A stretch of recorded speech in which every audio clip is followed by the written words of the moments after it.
สบายดีเนาะอยู่กับซอง PSL Studio ตามเคยเนาะคลิปนี้คอยจะมาสอน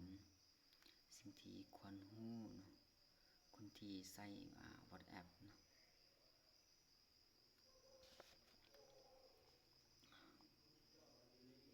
WhatsApp ตัวนี้เนาะเขาก็กดเข้าไปเลยเนาะ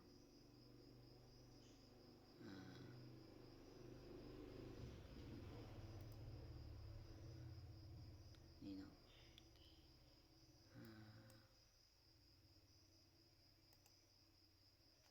สิ่งที่คนใช้ WhatsApp ควรรู้เนาะเพื่อเวลาเฮาแชทให้มีความสนุกสนานขึ้นเนาะก็มื้อนี้ก็จะมาสอนหลายๆอย่างอยู่เนาะมาเบิ่งไปนำกันเลยเนาะพิมพ์คำว่าสบายดีเนาะสบายดีเนาะนี่เนาะแล้วกดคัดลอกไว้เนาะ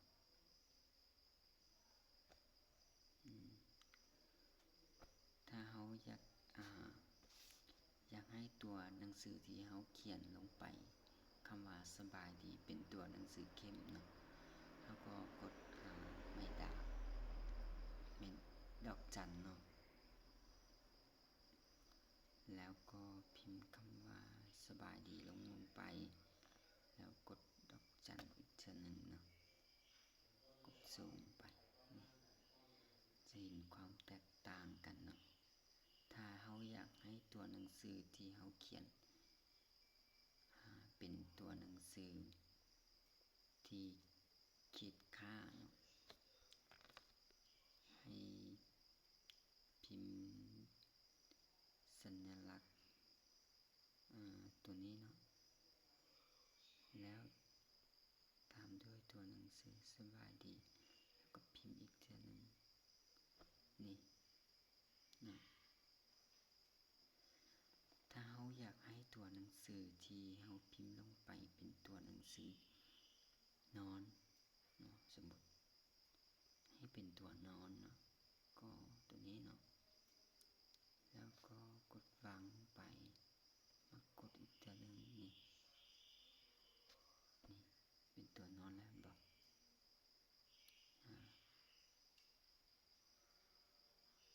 สมมติเฮาเอามารวมกันเด้อมันจะเป็นแนวใดเนาะมันจะเป็นตัวนอนตัวคิดตัวหนังสือคิดค่าแล้วก็ตัวหนังสือตัวใหญ่เนาะมันก็มาผสมผสานกันก็เป็นแบบแนวโน้มอีกอย่างหนึ่งเนาะสมมติพิมพ์คำว่าสบายดีนี่เป็นตัวเข้มแล้วจากนั้นก็พิมพ์ตัวนี้ลงไปเนาะนี่เนาะนี่ถ้าอยากให้นอนก็พิมพ์ตัวนี้ลงไปอีก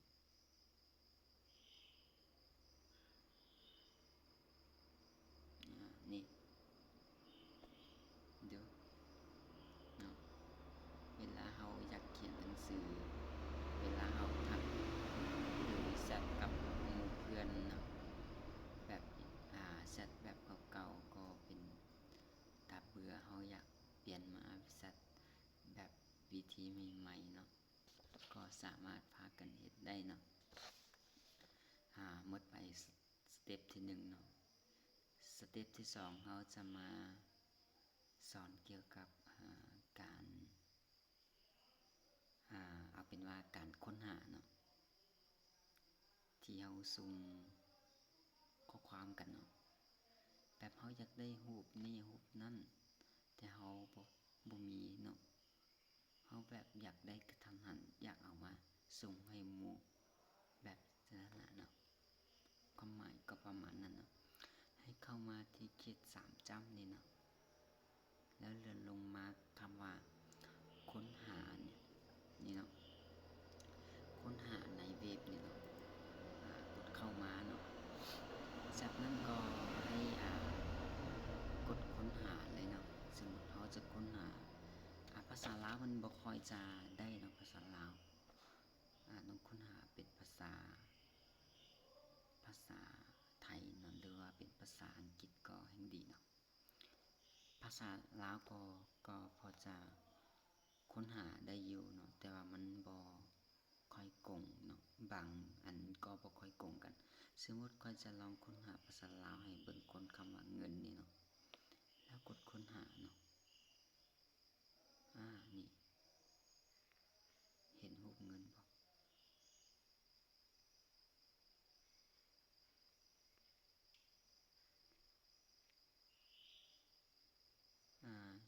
นี่เนาะ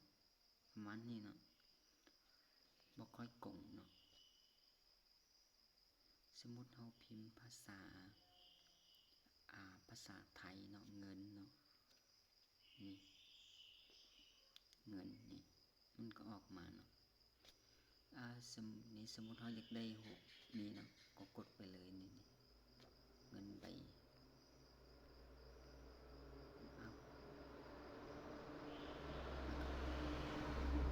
ลองออกไปเนาะเข้าว่าใหม่เบิ่งดูเนาะค้นหาในเว็บเนาะพิมพ์คำว่าเงินเนาะ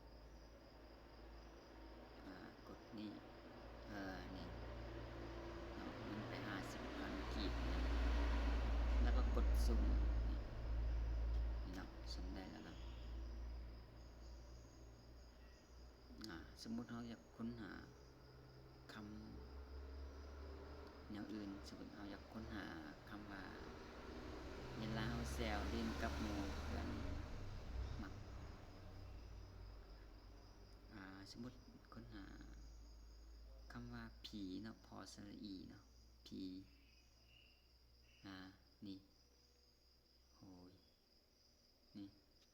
บางคนก็มักเบิ่งหนังผีนะนี่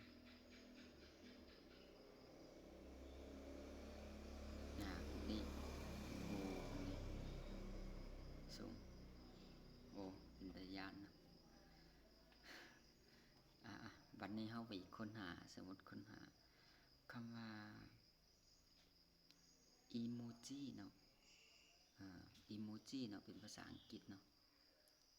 อีโมจิค้นหาภาษาไทยก็ได้เนาะแต่ว่าลองค้นหาภาษาอัง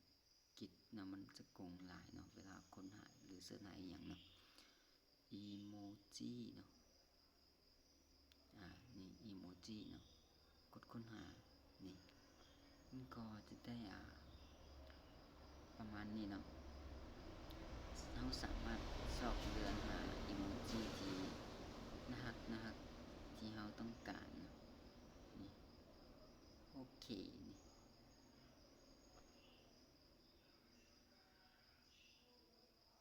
กดส่ง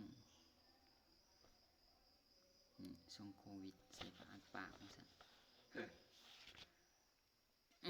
ก็สามารถค้นหาได้หลายๆอย่างหนึ่งเนาะตามที่เราต้องการค้นหาบ่ว่าจะค้นหาอีหยังก็ได้หมดเนาะอยู่นี่ก็ขึ้นกับเราค้นหาอยู่ในเว็บไซต์คือกันเนาะจะได้ประมาณนี้เนาะหมดไปสเต็ปที่2เนาะจากนั้นเราไปสเต็ปที่3กันเนาะเราค่อยๆไปเนาะถ้าฟังบ่ทันหรือเฮ็ดตามบ่ทันก็สามารถเบิ่งย้อนหลังก็ได้เนาะสเต็ปที่3ก็เราจะไปที่ตอนนี้นิยมใส่หลายก็สติกเกอร์มันบ่เราลองไปที่สติกเกอร์กันเลยเนาะนี่นะครับสติกเกอร์นะครับมานี่เนาะสติกเกอร์เนาะบ่ค่อยมีเนาะพอบ่ค่อยใส่เนาะประมาณนี้เนาะกดเครื่องหมายบวกเนาะถ้าเราต้องการสติกเกอร์เนาะตัวนี้จะเป็นสติกเกอร์ทั้งหมดที่เขาจะให้ดาวน์โหลดไปใช้เนาะส่วนเบื้องขวามือนี่จะเป็นสติกเกอร์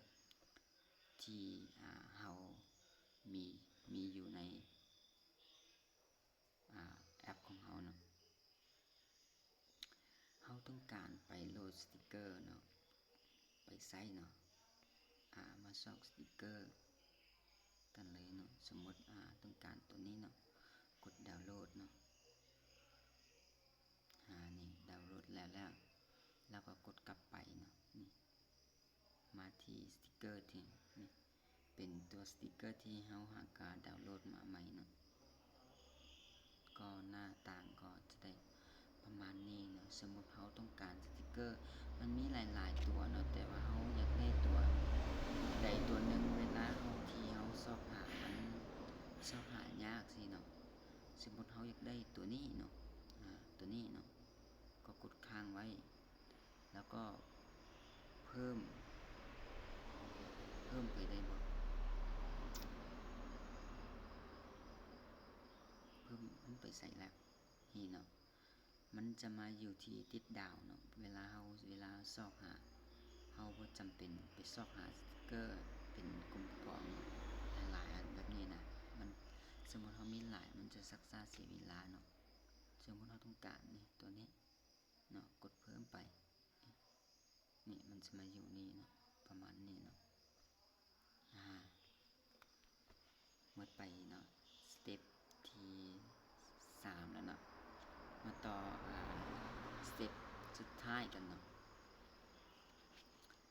เฮาสเต็ปสุดท้ายก็สมมุติเนาะเวลาเฮาเซตหาเนาะเฮาเซตนำ